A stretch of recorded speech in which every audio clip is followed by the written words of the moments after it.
welcome everyone. I'm so happy that you made it tonight.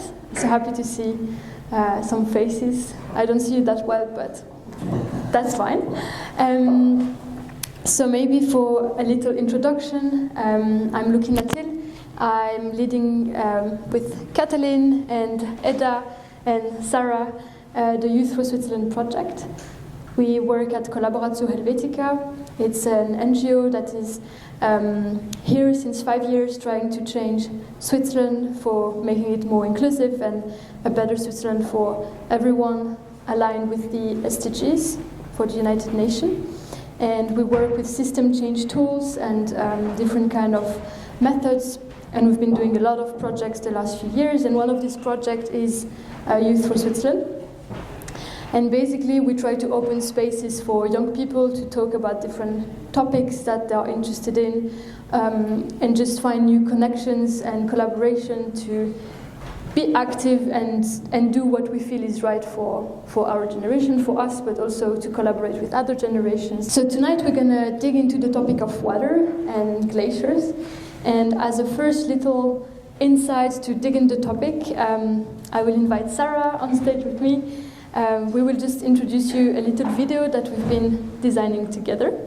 Do you want to give us a bit of the context of how it happened and how did you feel while doing it? So yeah, we just thought about doing an event on the topic of water because we know that it's really important in our times, and Switzerland is very lucky to have a lot of water and a lot of good, fresh, clean water.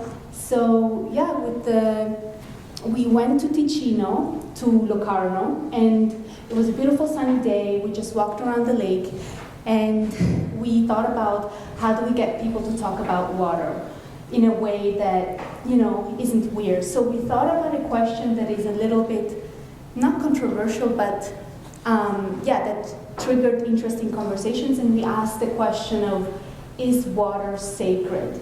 So a lot of people would say that water isn't sacred to them because they think about religion, and a lot of people have kind of some distinct ideas about what religion is, and so they kind of push it away. And then on the other hand, we think that obviously life is sacred, and water is life in a way. So how can we kind of rethink about our relationship to water in a way that isn't just like an everyday thing, but also to see the magic in it. And we just really improvised. We did a little bit like an improvisational thing, and it was kind of like a prayer to water. And how you feel about it? Thank you, Sarah. And Rafael has been fascinated by photography since a long time. Before it was just a bit of a passion, doing it on holiday, and especially he was passionate about landscape photography. And then with time he came more in touch with also filming, and for his Matura thesis he worked out on this documentary. So it's a pleasure to have you with us tonight. Thank you for coming. Perfect. Yeah, thanks for inviting me. Hello, everybody. So the first question we would like to hear from you, looking at the little video we just watched, what is your favorite form of water? It's kind of I don't know, I gotta say ice right now, I guess, because of the film.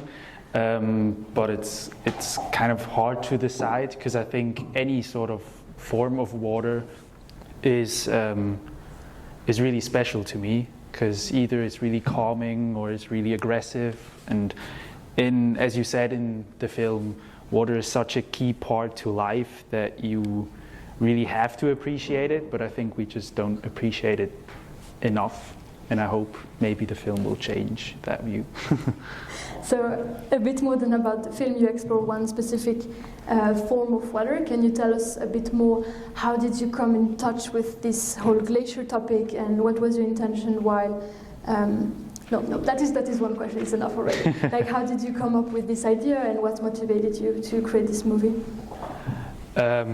It's pretty simple. I think living or growing up in Switzerland, we're all kind of confronted with this topic of glaciers. and I've always really been fascinated by the mass of glaciers. Like if you look at a glacier, like at these huge chunks of ice, and compare it to like how insignificant you are as a person, that was always really incredible to me. And then when it came to making a matura thesis, as you already mentioned, I kind of delved more and more into the topic of filmmaking, and I just believe that documentaries are a really fascinating way of telling a story, because they're pretty close to reality, but somewhat still influenced by what one as a director wants to show. And therefore I just kind of like combined my love for nature or geography. Like as a side note, I study geography, so it's not like that far-fetched when it comes to the topic. But yeah, that's just how I kind of like came to the idea of doing a film about glaciers. And I'm curious, you were mentioning your position as a director. What was for you important to consider while, I mean, you're not from the place that you filmed. What was important for you to consider while going there and filming all of these people and their opinion? And then also, how did you choose what you were putting in your movie or not? Because you also edited the movie. Yeah. It was kind of a one-man show basically, but as you said, I'm obviously not from Valle, and I chose to kind of look at the whole topic in a different way, because I think the fact that the glaciers are melting isn't something new, kind of like we all know that that's happening, and that's why I kind of wanted to go into the perspective of a local looking at the problem and what's happening at the very center of the problem. And I went about choosing candidates for the film kind of as I went along. So I found certain people that I wanted to interview, and then found out about other interesting perspectives.